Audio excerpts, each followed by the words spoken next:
Hit alert বাড়ল আরও ৭২ ঘন্টা। আগামী ৫ দিন নেই বৃষ্টির সম্ভাবনা, জানালো আবহাওয়া অফিস।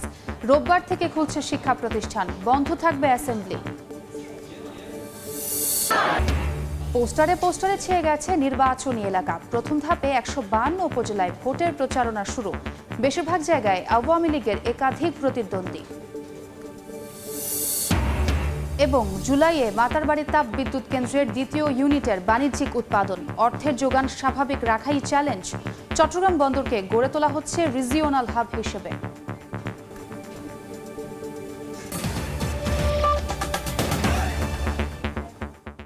বাংলার সময়ের সঙ্গে আছি আমি ছোঁয়া খন্দকার।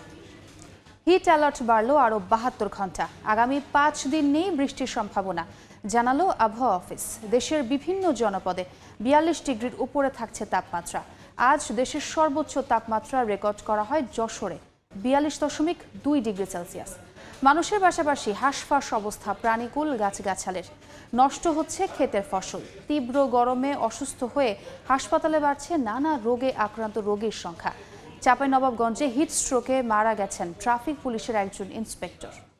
এই গরমে তো চলাফেরা মুশকিল। যে গরম তা তো টেকাই যাচ্ছে না। দুপুর রোদে মাটি থেকে যেন তাপ উপর উঠতেছে, মুখ পুড়িয়ে যাচ্ছে। কারণে ডিহাইড্রেশন না হয়ে যায়, বাচ্চাদের পর্যাপ্ত পরিমাণে পানি, ফলের রস, খাবার, স্যালাইন এই সমস্ত খাবার পরামর্শ দিয়ে আসছে। তাপ প্রবাহে ক্ষতির মুখে কৃষকরা। দিনাজপুরে লিচু সহ নষ্ট হয়ে যাচ্ছে ক্ষেতের ধান। এদিকে চাঁপাইনবাবগঞ্জে হিট স্ট্রোকে রুহুল আমিন নামে এক পুলিশের মৃত্যু হয়েছে। তিনি সোনা মসজিদ স্থলবন্দরে ট্রাফিক পরিদর্শক হিসেবে কর্মরত ছিলেন। ওমর ফারুক, সময় সংবাদ।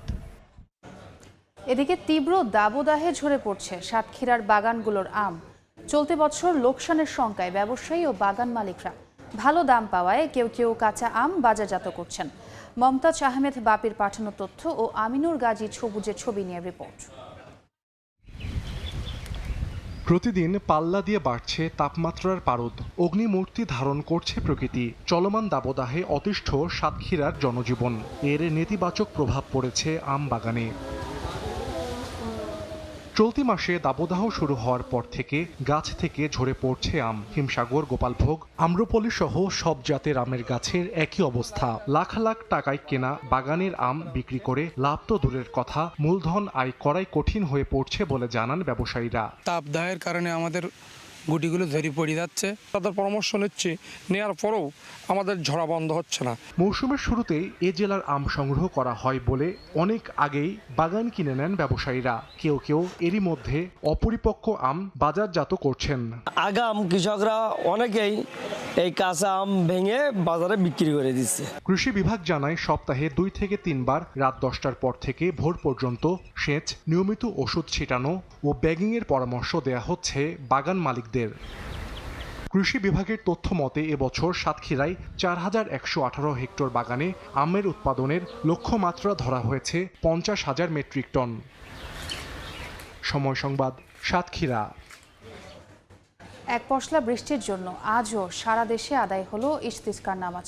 অশ্রুসিক্ত নয়নে রহমতের বৃষ্টি প্রার্থনা করেন হাজার হাজার মুসল্লি।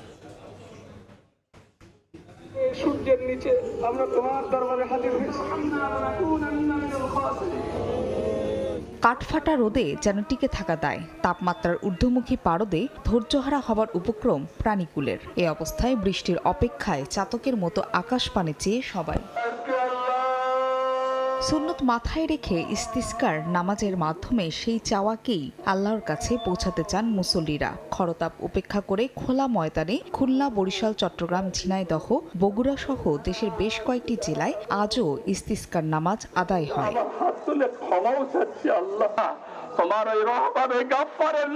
নামাজ শেষে কান্নাজড়িত কণ্ঠে রাব্বুল আলামিনের কাছে দুহাত তুলে রহমতের বৃষ্টি প্রার্থনা করেন হাজার হাজার মুসল্লি। এ সময় গুনাহ মাপ চেয়ে দেশ ও জাতির কল্যাণ কামনা করা হয়। আল্লাহর কাছে ফরিয়াদ করলেন যে আল্লাহ, তুমি আমাদের এই দেশে বৃষ্টি দাও, ফসল ফলাও, আমাদেরকে বাঁচাও। আল্লাহ ফরিয়াদ করা কোনো উপায় নাই।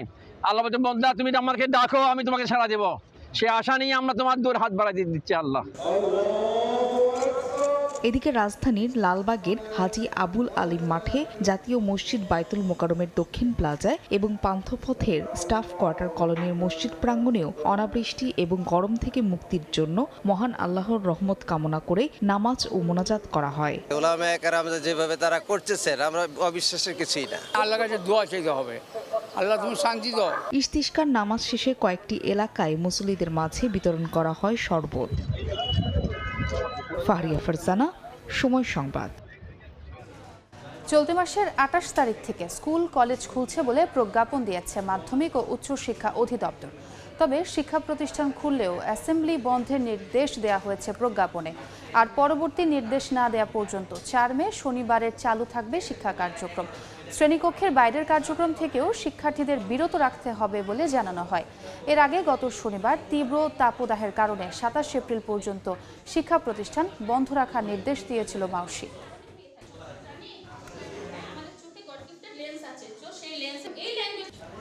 আবারও শহরে শহরে বইছে ভোটের আমেজ। প্রতীক বরাদ্দের পর আনুষ্ঠানিকভাবে শুরু হয়েছে প্রথম ধাপের উপজেলা পরিষদ নির্বাচনের প্রচারণা। ৪ ধাপের ষষ্ঠ উপজেলা পরিষদ নির্বাচনের প্রথম ধাপেই ১৫২ উপজেলায় ভোট গ্রহণ হবে আগামী ৮ মে। এসব উপজেলায় চেয়ারম্যান, সাধারণ ভাইস চেয়ারম্যান ও সংরক্ষিত ভাইস চেয়ারম্যান পদে হবে সাধারণ নির্বাচন। ইসি থেকে প্রার্থীদের মধ্যে প্রতীক বরাদ্দ দেয়ায় উপজেলাগুলোতে এখন পুরোপুরি নির্বাচনী পরিবেশ। ভোটারদের মন জয় করতে প্রার্থীরা এখন ছুটছেন ভোটারদের দ্বারে দ্বারে। অধিকাংশ উপজেলাতেই আওয়ামী লীগের একাধিক প্রার্থী নির্বাচনে প্রতিদ্বন্দ্বিতা করছেন। তবে বরাবরের মতো বিএনপি এবারও মাঠের বাইরে।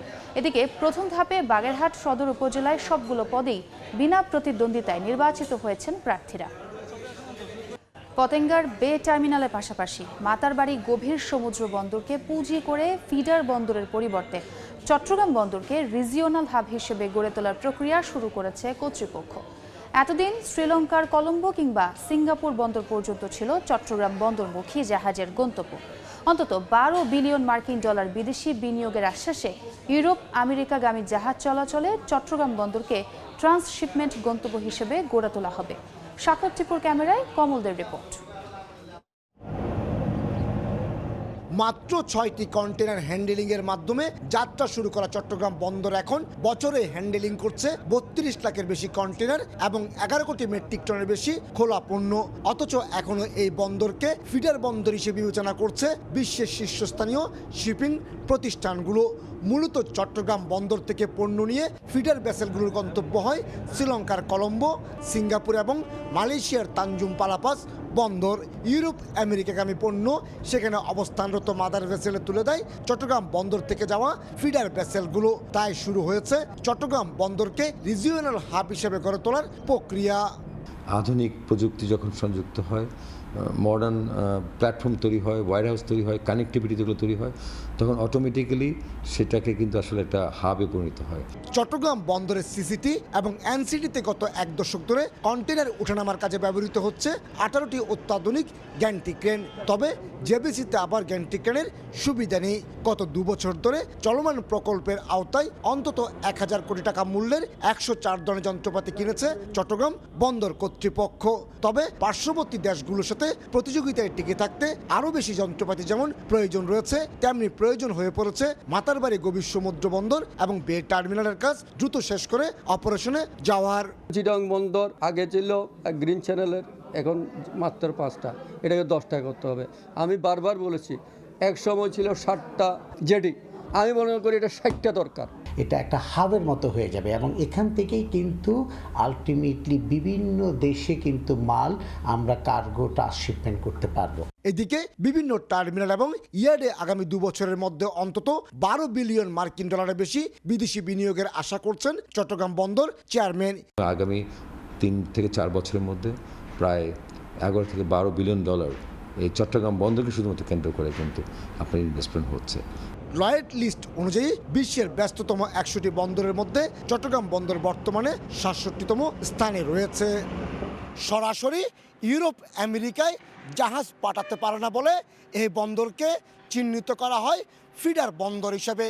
তবে অর্থনীতিকে স্বপ্ন দেখাচ্ছে মাতারবাড়ি এবং বে টার্মিনাল। ইউরোপ আমেরিকার রুটে সরাসরি জাহাজ চলাচল করতে পারবে বলে এই অংশ হয়ে উঠবে হাফ বন্দর। চট্টগ্রাম বন্দর থেকে কমল দে, সময় সংবাদ। বাংলার সময় মধ্যরাতে শুরু হচ্ছে রাঙামাটির কাপ্তাই লেকে 3 মাসের মাছ ধরায় সরকারি নিষেধাজ্ঞা। হ্রদে কার্প মাছের উৎপাদন বাড়াতে প্রজনন মৌসুমে এ নিষেধাজ্ঞা দেয় সরকার।